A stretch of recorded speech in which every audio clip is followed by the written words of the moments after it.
공교육 전문가와 함께하는 입시의 정석 시간입니다. 이 9등급 내신 체제로 치르는 마지막 수시 모집이 이제 2달 앞으로 다가왔습니다.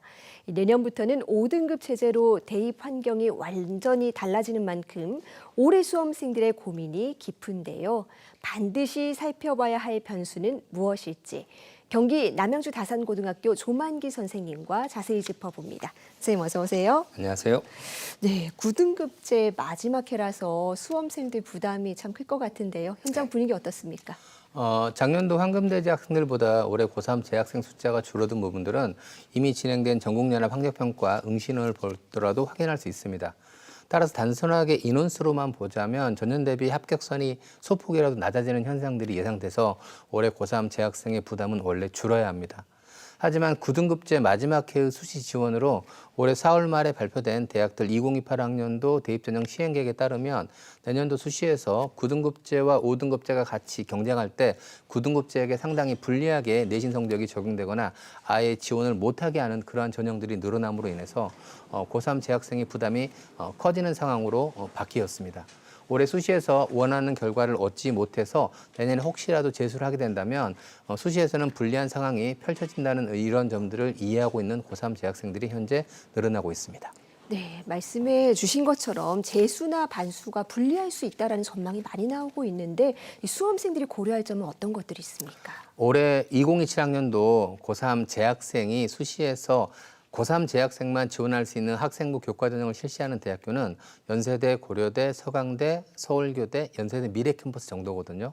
그런데 내년도 2028학년대는 방금 말한 그 대학에다가 성균관대, 한양대, 이화여대, 중앙대, 경희대, 외대, 시립대, 숙명여대, 아주대 등 학생들이 선호하는 되게 많은 대학들이 내년도에 아예 9등급제 졸업생들을 지원 자격조차 주지 않는 그러한 계획을 이미 발표했습니다. 네. 그러면 만약에 방금 언급한 그런 대학들을 내년에 올해 고3 재학생들이 재도전을 하게 되면 학생부 종합전형으로 도전을 해야 되는데요.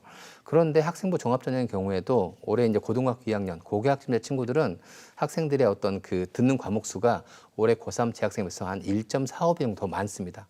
그러면 자연스럽게 학교생활기록부에서 적히는 세부능력 특기사항도 평균적으로 그냥 학교생활기록 자체가 2장이나 3장 더 많게 출제가 될 겁니다. 이런 부분들 역시 학생부 종합전형으로 도전하는 것도 결코 유리하다고는 볼 수 없다고 생각합니다. 네, 아예 수시 모집에서는 N수생에 대해서 벽을 세워놓는 대학들이 늘어나는 거네요. 네.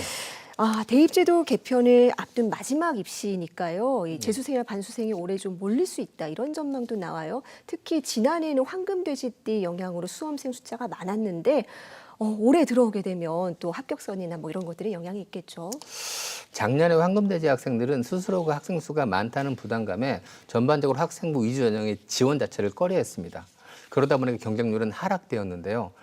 작년에는 학생 수가 작으니 합격선이 올라갈 걸 예상해서 학생들 전반적으로 좀 내려 쓰는 안정 지원을 되게 많이 하는 그런 경향이 많았습니다. 그러다 보니 일반적으로 경쟁률이 낮게 형성되면 합격선도 따라서 낮게 형성되는 게 일반적인 상황인데요. 올해 6월 초에 그 대기업 사이트에서 발표한 전년도 입시 결과를 보면 오히려 합격선은 오른 상황으로 많이 발표가 되었습니다. 문제는 올해 작년도에 내렸어가지고 대학에 합격한 그 올해 대학교 1학년 학생 입장에서는 그냥 합격했으니까 대학을 그대로 다닐 것인가, 작년에 내가 너무 내려쓴 게 아닌가, 올해 다시 한번 재도전할 것인가 이런 고민들을 하는 학생들이 많을 거로 예상을 합니다. 아마도 제 개인적인 의견은 반수를 선택하는 그러한 수험생들이 예년보다는 늘어날 것으로 예상하고 있습니다. 그럼 이럴 경우에 대부분 지금 현재 다니고 있는 대학보다는 상위권 대학들을 지원할 거잖아요. 그러면 올해 고3 재학생 입장에서는 전년도 입시 결과를 바탕으로 지원을 하게 될 텐데 그럼 동일 대학에서 고3 재학생과 졸업생이 만나게 되면 고3 재학생 입장에서 교과 성적 차원에서는 불리함은 없을 거라고 생각합니다. 하지만 소신이나 상향 지원을 예상하는 반수생 입장에서는 월요일부터 금요일까지 수시 원서 접수 기간에 굳이 마지막 마감일까지 원서를 들고 있을 필요는 없잖아요. 월요일이나 화요일 첫째 날에 둘째 날에 그냥 대거 지원을 하게 되면 예년 대비 높은 초반대 경쟁률이 형성될 것으로 예상합니다. 그럼 이러한 부분 역시 올해 고3 재학생 입장에서는 심리적인 부담으로 작용될 것으로 예상합니다. 네, 부담을 주는 요소가 또 하나 늘었네요. 지난해 수능 시험에서 영어가 상당히 어려웠습니다. 최근 몇 년 동안 이 절대평가 영어가 수시 최저학력 기준의 변수가 되고 있는데 올해는 어떨까요? 올해 3월 말에 올해 이제 수능에 대한 내용들이 발표가 되었는데요. 작년도 영어 난이도를 고려해서 올해는 영어 난이도를 최대한 좀 쉽게 해서 좀 1등급의 비율을 늘리겠다. 이런 어떤 경향성으로 발표가 되었습니다. 하지만 실제로 이번에 실시된 6월 대수능 모의평가의 채점 결과를 살펴보면 영어의 1등급 비율은 4.13%로 나왔습니다. 국어나 영어보다도 오히려 더 1등급의 비율이 적게 나왔습니다. 그러니까 상대평가보다도 더 1등급이 어렵게 나온 거죠. 엄밀히 따지면. 이 때문에 9월 대수능 모의평가나 실제 수능에서는 아무래도 더 쉽게 출제하려는 그런 경향이 강해질 것으로 예상을 합니다. 전년도에 비해서 영어가 쉽게 출제가 된다면 아무래도 수시에서 수능 최저 기준을 충족을 영어를 많이 활용하기 때문에 이는 수능 최저 충족률이 올라갈 것으로 예상되고, 그럼 이렇게 되면 자연스럽게 합격선도 따라 올라갈 경우가 상황이 연결될 수 있습니다. 보통 안정이나 적정으로 올해 고3 학생들이 원서를 썼는데 합격선이 올라가게 되면 오히려 소신 지원으로 바뀌는 그런 상황이 발생할 수도 있습니다. 따라서 영어가 마냥 쉽게 출제되는 이런 상황 자체가 고3 재학생들한테 무조건 유리하다고 볼 수는 없습니다. 또 아까 말씀을 드렸다시피 올해 영어 6모가 좀 어렵게 나왔잖아요. 그래서 구모를 좀 쉽게 내는데 작년 6월 대수능 모의평가가 영어 1등급 비율이 19%가 넘었습니다. 그래서 만약에 9월 대수능 모의평가가 지나치게 쉽게 나와버리면 올해 안정이나 적정을 써야 되는 고3 재학생 입장에서는 내가 수능 최저 기준을 충족하기 쉬워지니까 오히려 소신이나 상향 지원을 많이 하는 그런 상황이 펼쳐질 수도 있습니다. 네, 내년부터는 수능시험이 통합형으로 바뀌지만 올해까지는 아직 이 선택 과목이 살아 있습니다. 그런데 뭐 확통론, 뭐 사탐난 이런 것 같이 쏠림 현상이 좀 심각한 편인데 이것도 합격설에 영향을 주게 될까요? 이미 실시된 전국연합 학력평가나 6월 대수능 모의평가의 결과를 보면 국어에서는 화법과 작문, 그다음에 수학에서는 확률과 통계를 응시한 친구들이 예년에 비해 확실히 늘었습니다.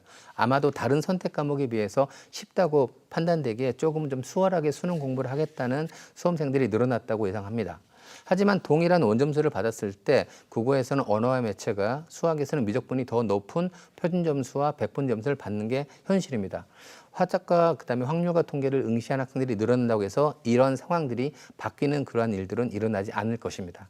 하지만 수험생 입장에서는 한 문제 정도를 손해 본다고 하더라도 조금을 편하게 공부를 하고 싶다는 어떤 그러한 생각 때문에 이른바 화확넌이라고 하는 그런 상황이 현재 진행되고 있습니다. 또한 자연계학과를 희망하는 학생 입장에서는 내신도 과학을 공부했는데 실제 수능에서는 과학을 응시하지 않고 사회탐구를 응시하는 이른바 사탐론이 올해도 계속될 것으로 예상하고 있습니다. 사탐론을 할 수 있는 마지막 수능에게 오히려 사탐론은 더 심화될 것으로 예상하고 있는데요. 이미 실시된 모의고사 결과를 보더라도 사탐 응시자는 전년 대비 엄청나게 많이 늘었습니다. 하지만 이런 상황에서도 과학 탐구를 응시해야만 하는 학생들이 있습니다. 바로 지원하는 학과에서 수능 최저 기준을 과탐을 반영하는 그러한 대학교에 지원하는 수험생들입니다. 그럼 이런 친구들 입장에서는 과탐 응시자 숫자가 줄기 때문에 아무래도 수시에서 수능 최저 충족이 더 어려워질 것으로 예상합니다. 하지만 위기는 극복하면 기회가 되기 때문에 수능 최저 기준 충족률이 떨어진다면 이로 인해서 합격선도 소폭이라도 하락될 것으로 예상하고 있습니다. 네. 네, 입시 변화라는 큰 파도 앞에 서 있지만 결국 좋은 결과를 얻는 수험생은 자기 페이스를 잘 유지하는 그런 학생들이겠죠. 오늘 살펴본 정보들이 도움이 되었으면 좋겠습니다. 선생님 오늘 말씀 여기까지 듣겠습니다. 감사합니다. 감사합니다.